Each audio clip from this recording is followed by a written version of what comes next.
पहाड़ी क्षेत्रों में गुलदार और भालू का आतंक लगातार बढ़ता जा रहा है। चौबट्टा खाल विधानसभा के चिवई गांव में सोमवार सुबह भालू के हमले से लक्ष्मी देवी गंभीर रूप से घायल हो गईं। ग्रामीणों की सूचना पर परिजन मौके पर पहुंचे और शोर मचाकर किसी तरह उन्हें भालू के चंगुल से छुड़ाया।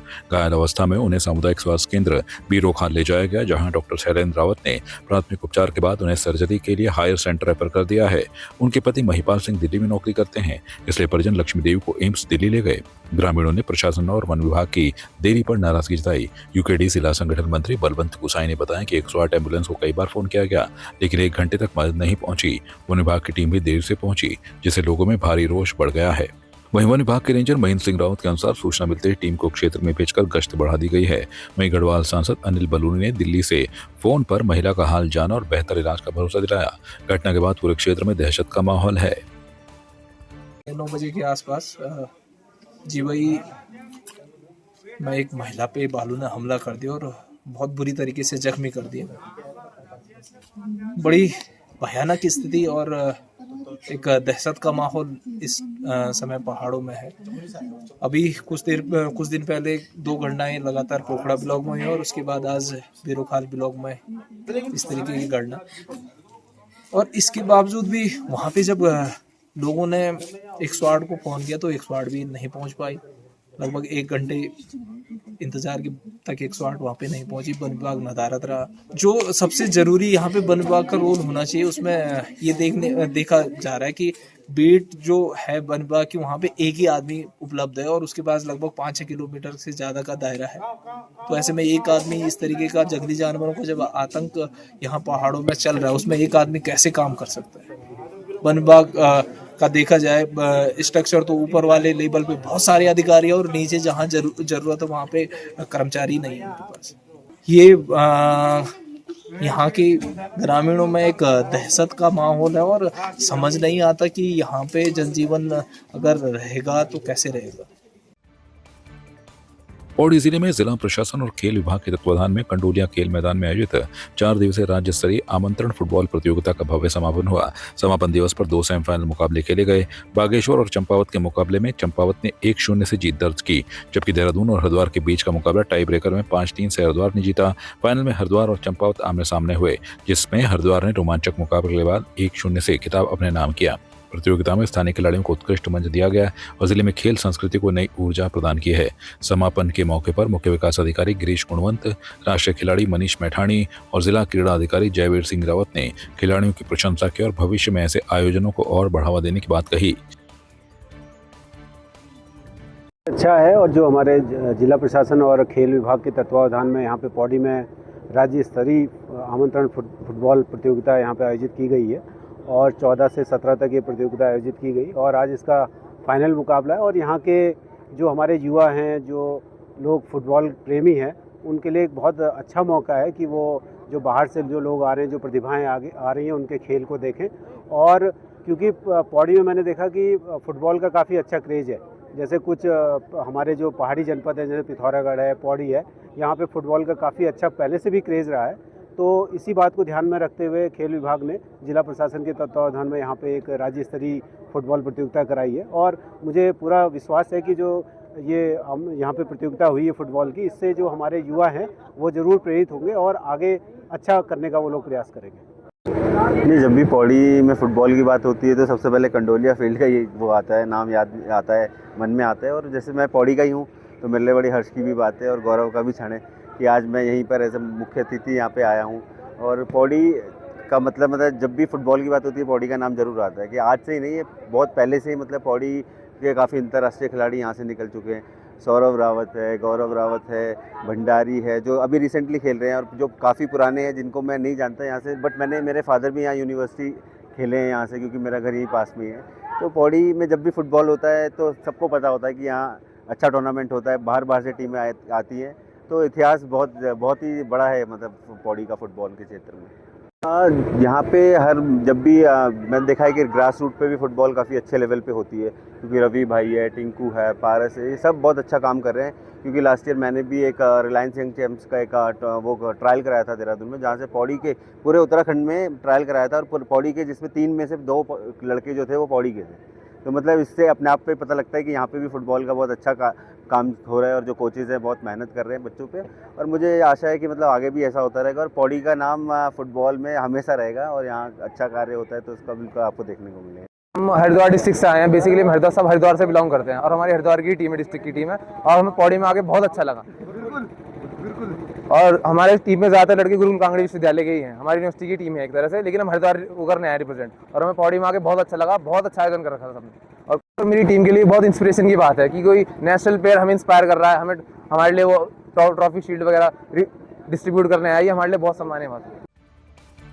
भारतीय जनता पार्टी महिला मोर्चा ने खटीमा के ब्लॉक सभागार में महिला सम्मेलन आयोजित किया। कार्यक्रम का शुभारंभ मुख्य वक्ता एवं प्रदेश महामंत्री भावना मेहरा, जिला अध्यक्ष विमला मुडेला, ब्लॉक प्रमुख सरिता राणा, पालिका अध्यक्ष रमेश जोशी तथा उत्तराखंड कोऑपरेटिव के पूर्व अध्यक्ष दान सिंह रावत ने संयुक्त रूप से किया। जिला अध्यक्ष विमला मुडेला ने भावना मेहरा को पुष्प गुच्छ भेंट कर स्वागत किया। मुख्य वक्ता भावना मेहरा ने कहा कि प्रधानमंत्री नरेंद्र मोदी के नेतृत्व में देश की आत्मनिर्भर यात्रा में महिलाओं की भूमिका निर्णायक बन चुकी है। उन्होंने कहा कि मुख्यमंत्री पुष्कर सिंह धामी महिलाओं को विभिन्न योजनाओं के माध्यम से सशक्त बना रहे हैं, जिसके सकारात्मक परिणाम महिला उद्यमिता, शिक्षा, स्वास्थ्य और स्वावलंबन के रूप में दिखाई दे रहे हैं। नरेंद्र मोदी जी प्रधानमंत्री जी का विकसित भारत संकल्प है और 2047 तक भारतवर्ष को विकसित भारत बनाना है। उसी के अंतर्गत आत्मनिर्भर भारत को लेकर स्वदेशी को प्रोत्साहित करने के लिए पूरे देश भर में ये कार्यक्रम आयोजित हो रहे हैं और उसी को लेकर महिला मोर्चे का ये स्वदेशी को किस प्रकार से प्रोत्साहित करना है उसको लेकर ये कार्यक्रम यहाँ पर आयोजित किया गया है। उसमें हमारी विभिन्न समूह की महिलाएं यहाँ पर आई हुई हैं और निरंतर जब से ये कार्यक्रम आयोजन हुआ है, माननीय मोदी जी ने इसके लिए बजट भी निर्धारित किया है।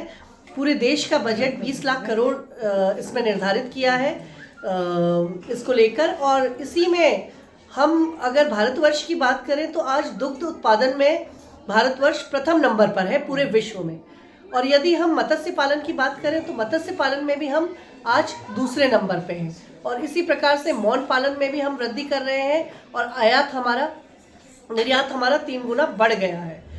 और स्वदेशी को प्रोत्साहित करने के लिए छोटे छोटे समूहों को, छोटे छोटे हमारे जो स्टार्टअप्स हैं उनके लिए हमने लोन की व्यवस्था भी की है। माननीय प्रधानमंत्री मोदी जी द्वारा लोन की व्यवस्था की है, ऋण मुक्त लोन, ताकि वो अपने उत्पादों का उत्पादन कर सकें, क्वालिटी मेंटेन कर सकें और विश्व पटल पर उनके उत्पाद भी उपलब्ध हो सकें। इसी को लेकर ये कार्यक्रम का यहाँ पर आयोजन किया गया। तेजी से बढ़ते जल संकट के बीच अमेठी का एक परिवार गंगोत्री से रामेश्वरम तक 3300 किलोमीटर की जल जागरण पदयात्रा पर निकला है। सोमवार देर शाम यह दल मसूरी पहुंचा, जहां स्थानीय लोगों और सामाजिक कार्यकर्ताओं ने उनका गर्मजोशी से स्वागत किया। अभियान का नेतृत्व कर रहे रॉबिन सिंह का कहना है कि यह यात्रा जल संरक्षण को जन जन तक पहुंचाने का प्रयास है। उनके साथ चल रहे 2 बच्चे अभिराज 8 वर्ष और पीयूष 6 वर्ष जो लोगों के लिए प्रेरणा बने हुए हैं। गंगोत्री माँ गंगा के उद्गम से जन जन से जल संवाद अभियान शुरू किया है, जो रामेश्वरम तक जाएगा। 9 राज्यों और 45 जिलों से होते हुए यह पैदल यात्रा जाएगी, जिसमें हम माँ गंगा के पवित्र जल को रामेश्वरम स्थित शिव जी पर अर्पित करेंगे। और इसका उद्देश्य ये है कि सनातन में अनादिकाल से हम शिव जी पर जलाभिषेक करते आए हैं। इसका सीधा सीधा अर्थ है कि जल कितना महत्वपूर्ण है और शिव जी पर हम अर्पित करते हैं। जल माँ गंगा शिव जी की जटाओं में विराजमान है, तो यह जल निरंतर हम सबको मिलता रहे। भागीरथी प्रयासों से ये जल पृथ्वी पर आया है, तो भागीरथ जी की तपस्या इसीलिए थी कि जन जन को हम जल दें। और ये वनस्पति, ये सब बायोडाइवर्सिटी जो हम देख रहे हैं, जल से ही सृजित हुई है और सभी जीव इससे ही पल्लवित और पोषित हो रहे हैं।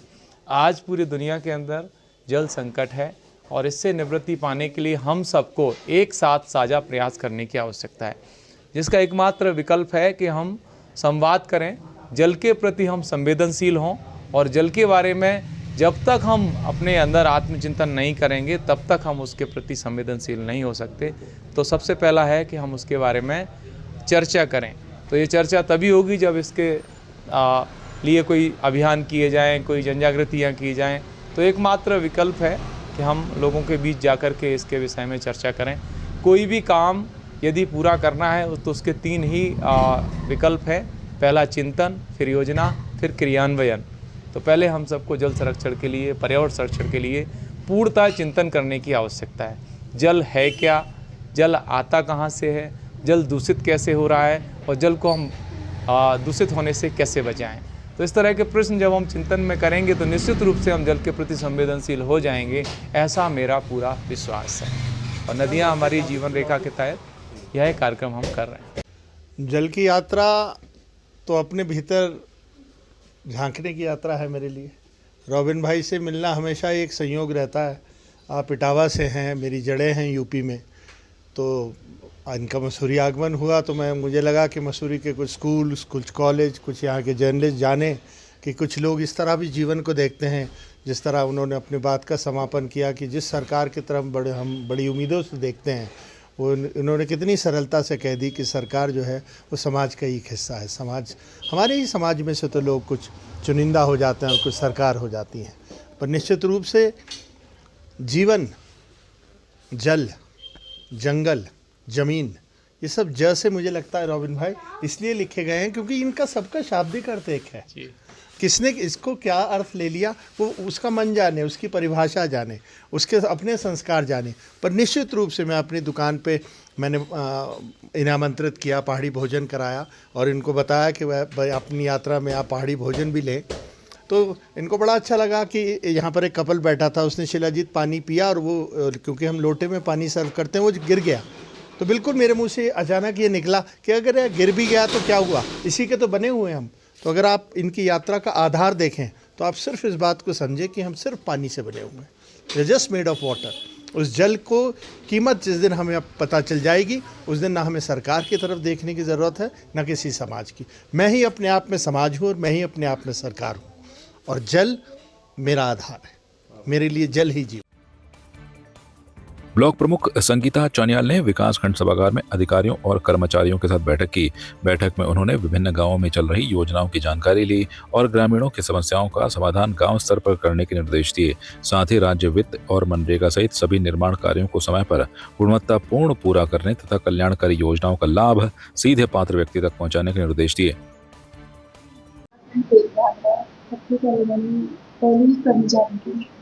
जिसमें कि सबसे पहले उनका परिचय जाता मुझे, तो उन्होंने अपने अपने विभाग के बारे में मुझे जानकारी और जो योजनाएं चल रही हैं या फिर कार्य चल रही हैं और या फिर वो चीज़ों के बारे में मुझे जानकारी दी और गाँव में जो भी छोटी मोटी जो भी जानकारी है उसके बारे में मुझे उनको समझाना। और मैं सभी विभागों के कर्मचारियों से ये कहना चाहती हूँ कि आप अपने स्तर पे एक बेहतर कार्य करें जिससे हमारे विकासखंड का विकास हो और आपका भी बहुत अच्छे से विकास हो। मैंने स्पेशल कॉम्प्लीमेंट के तहत इस योजना का भी मैंने उनसे सहयोग लिया।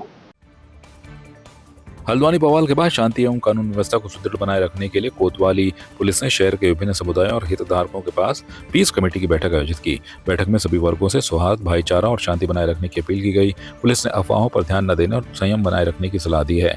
बैठक की अध्यक्षता पुलिस क्षेत्राधिकारी दीपशिखा अग्रवाल ने की। कोतवाल ब्रिजमोहन राणा, चेयरमैन सुरेंद्र लोटनी, भाजपा नेता पवन चौहान और व्यापार मंडल अध्यक्ष दीवान सिंह बिष्ट समेत कई प्रतिनिधि मौजूद रहे।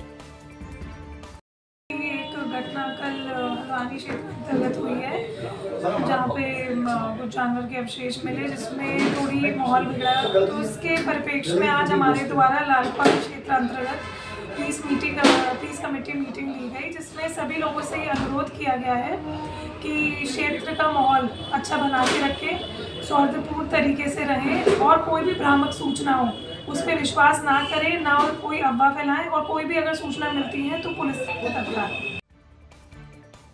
बागेश्वर जिले के ज्वाला देवी और नारायण देव वार्ड के बीच स्थित मज्जा खेत प्रवेश का लिंक मार्ग दुर्घटनाओं का केंद्र बन गया है। नगर पालिका ने यह मार्ग बनाते समय सुरक्षा रेलिंग या उचित अलाइनमेंट नहीं किया, जिससे वाहन अक्सर दुर्घटना का शिकार हो रहे हैं। हाल ही में देर रात एक टैक्सी का पिछला टायर मार्ग की दीवार से लटक गया, बड़ा हादसा टल गया। मार्ग गड्ढों और टूटी सतह से भरा हुआ है। कई दोपहिया वाहन सवार पहले ही चोटिल हो चुके हैं। स्थानीय लोग नगर पालिका पर उदासीनता का आरोप लगाते हुए उग्र आंदोलन की चेतावनी दे रहे हैं। आपकी इस पर क्या राय है, हमें कमेंट कर जरूर बताएं। इसके साथ ही आप हमारे YouTube चैनल को सब्सक्राइब कीजिए। आप हमें Facebook, Instagram, Twitter और कू ऐप पर फॉलो भी कर सकते हैं। और संवाद 365 के साथ एक क्लिक में जुड़ने के लिए डाउनलोड कीजिए संवाद 365 ऐप।